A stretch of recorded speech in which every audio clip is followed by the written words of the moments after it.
Bruno Lorette, combattant professionnel de MMA. Je veux faire la fête, je fais bataille. Mais moi, des autres, moi, je n'ai rien à foutre des autres, ok? Parce que je n'ai un problème à cause en face, à mon tout essayer. Et continue à ça parce que moi, je plaisante plus que ça. J'ai combattu au MMA GP, au Dynamite MMA et récemment là, à La Réunion au GFTC. J'ai 5 combats en professionnel. Je suis combattant rayonné, je viens de La Réunion. Et puis, big up le Run FC pour le petit interview.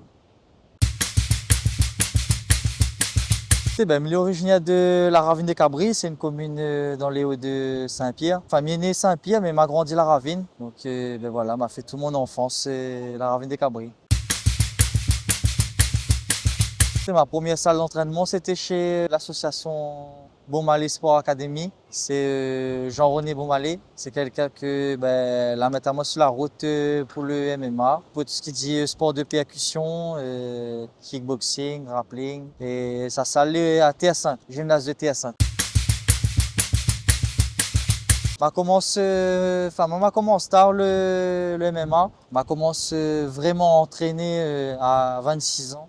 M'avait commencé un peu les sports de combat quand j'avais 19 ans, mais m'a arrêté vite fait parce qu'elle m'a parti en France pour faire la gendarmerie, l'école de gendarmerie. Donc du coup m'a dû arrêter et m'a repris à 26 ans juste après ma première fille.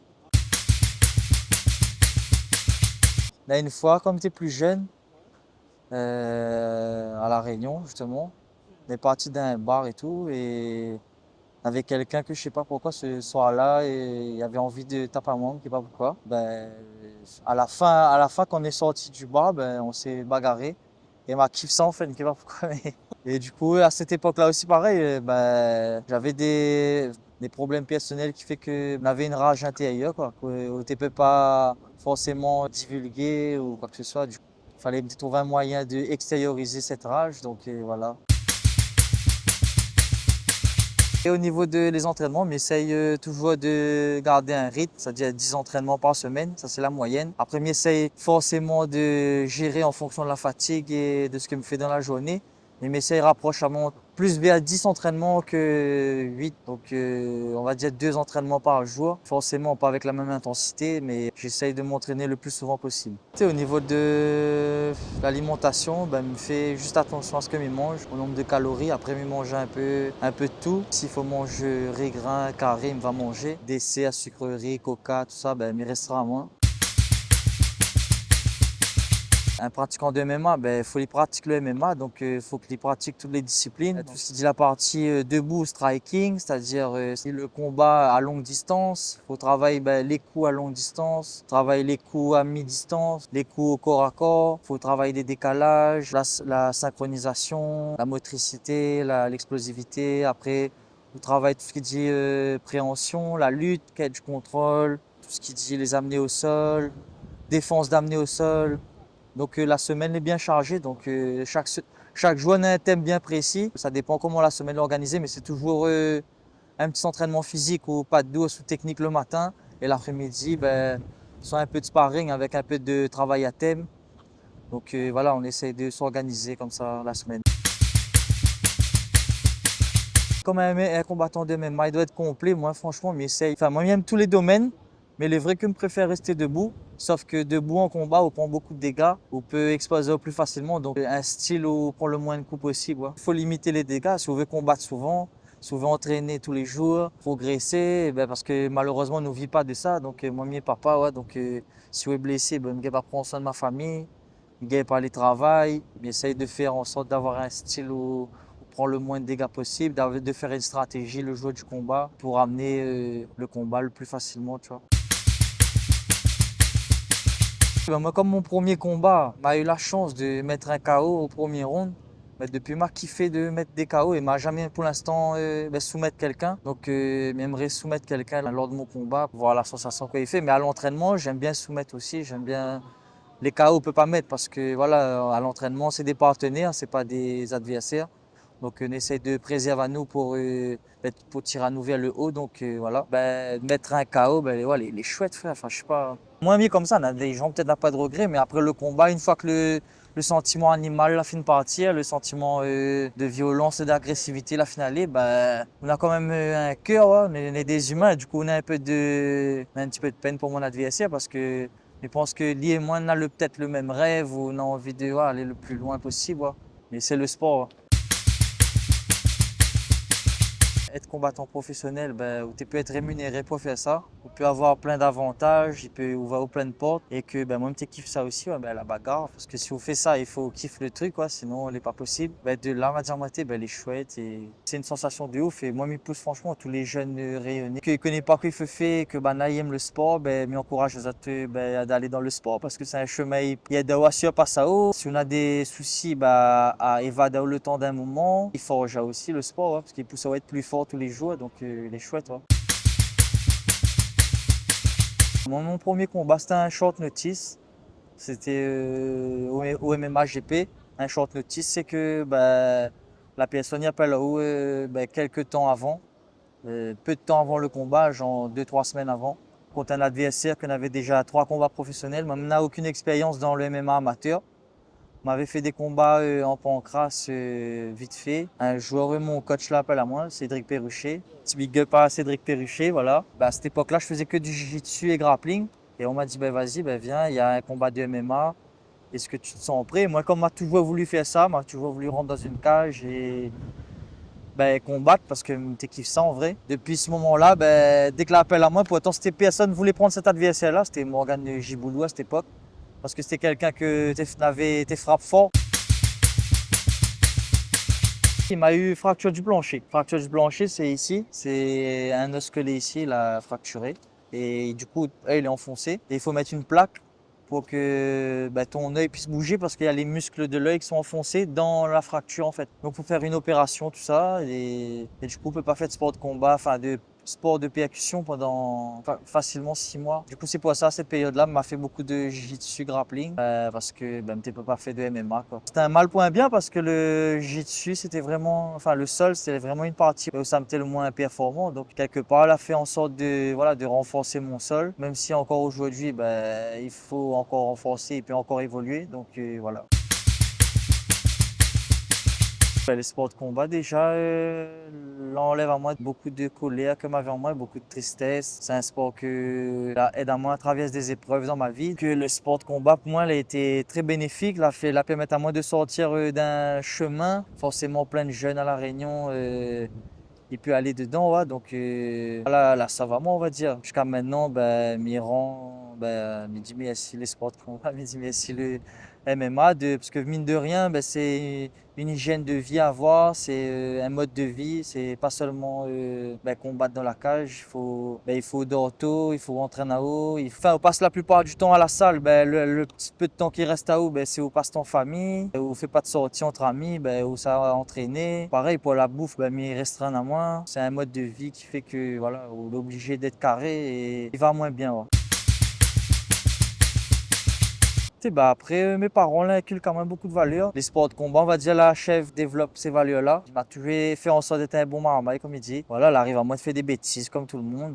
Quand les jeunes nous font n'importe quoi ou testent n'importe quoi. Donc voilà. On va dire que les sports de combat, il prend à être humble parce qu'il a toujours plus fort que vous. C'est chouette parce qu'il donne aux confiance aussi parce que vous pratiquez quelque chose que vous connaissez que demain, s'il arrive quelque chose, vous peut protéger votre famille, vous peut protéger des gens. Une agression sur une femme ou quelqu'un que l'on est en train de faire agresser, vous peut défendre. Bien, ouais. Et puis même pour aussi, ouais, les belles, ouais. Pour le développement personnel, les chouettes. Ouais. Mais remercie à madame justement que ils permettent à moi de, par exemple, parce que mine de rien, pratiquement tous les soirs, famille est absent, mais après m'essayer d'être présent pareil, la journée, m'essayer de rendre à moi disponible à d'autres moments. C'est des sacrifices aussi que ma famille fait.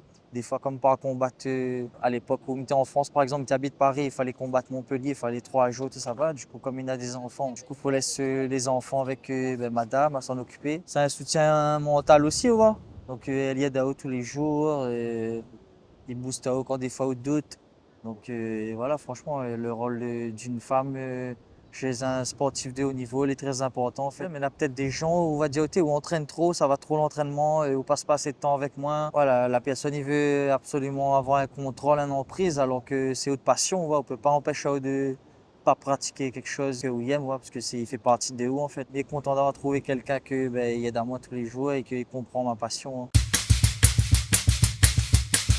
Combattant professionnel, comme il dit dedans, c'est professionnel, c'est comme un métier. En vrai, il doit être mon métier, mais comme il ne paye pas assez, je suis obligé de travailler à côté. Dedans, comme il dit aux professionnels, il faut qu'on entraîne tous les jours, ben, comme un professionnel qui vit de ça. Voilà. Sauf que a des gens, on n'a pas cette chance-là de vivre de ça. Ouais. Et la plupart, on va dire 80% des combattants, on est dans ce cas-là. Ben, sportivement déjà, je fais ça mon métier, donc j'aimerais aller le plus loin possible. Peu importe l'organisation, ben, être meilleur chaque jour, quoi. Être meilleur dans tous les domaines chaque jour, progresser. Déjà être le meilleur combattant des 70-77 kilos de La Réunion. Pourquoi pas attaquer sur le côté hexagone, européen et après mondial, Inch'Allah, comme on dit. Le GFTC, bah, c'est une bonne organisation qui est en train de monter à La Réunion. Ils ont déjà fait 2 événements.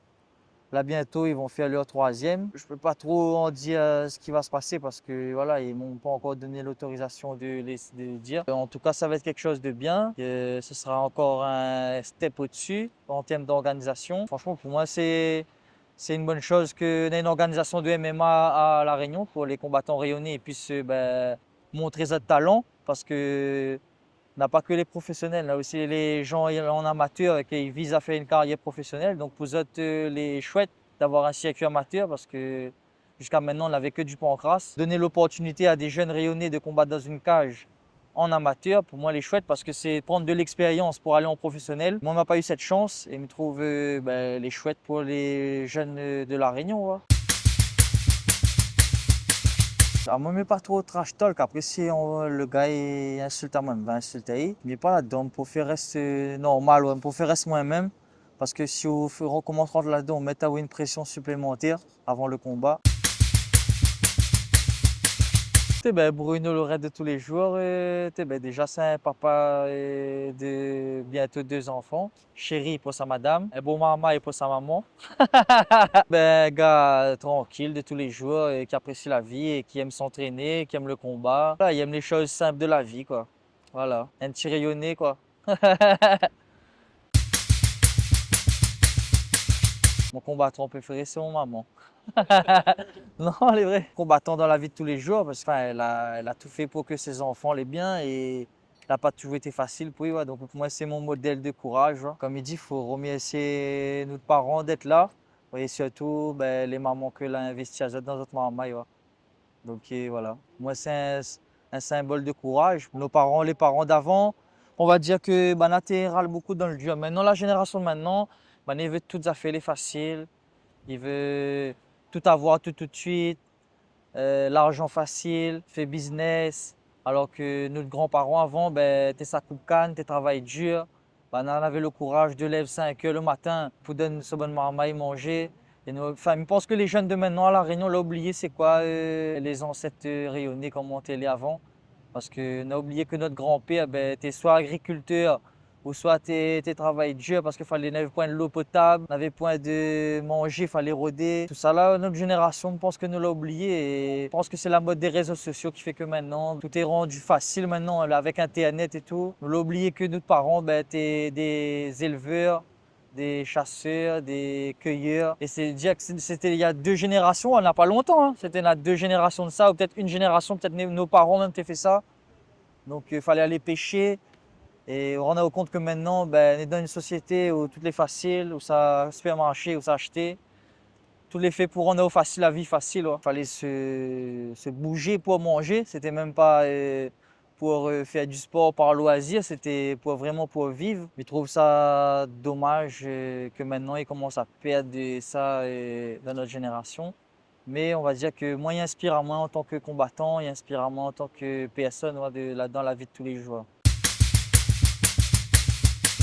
Maintenant, comme il dit, parce que tu vois l'évolution de La Réunion, elle est morte, quoi. La Réunion, là, rend une société de consommation. Tout est ramené à consommer. Ouais. Il est difficile d'élever un enfant hors de ça, mais essayer d'inculquer des valeurs de la vie, ouais. Des valeurs de la vie de tous les jours. Rester poli, être humble, être toujours une meilleure personne. Voilà, et celle d'inculquer des vraies valeurs ouais, qui peut pousser vers le haut. D'être courageux, d'être honnête, qu'on a beaucoup de personnes maintenant, pareil, avec l'argent et tout. Il ne tue pas personne, comme il dit.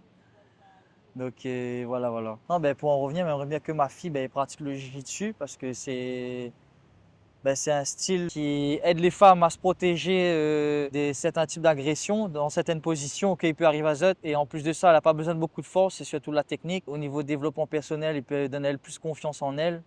Donc moi, je encourage elle à faire ces sports-là. Le jiu-jitsu peut servir à vie, peut aider jusqu'à quand on a 60 ans. Le football, au fait, il aide là peut-être un instant où il apprend à vivre peut-être en groupe, mais il aide pas à vie, quoi. À côté le sport, tu as plusieurs passions. Tu aimes bien la mer, tout ce qui dit nager. Avant de faire un petit peu de bodyboard, là, mais c'est reprendre depuis que je viens de rentrer à La Réunion. Pareil, je me relance à moi dans la chasse sous-marine. Et voilà, ma passion, c'est ma famille. Hein.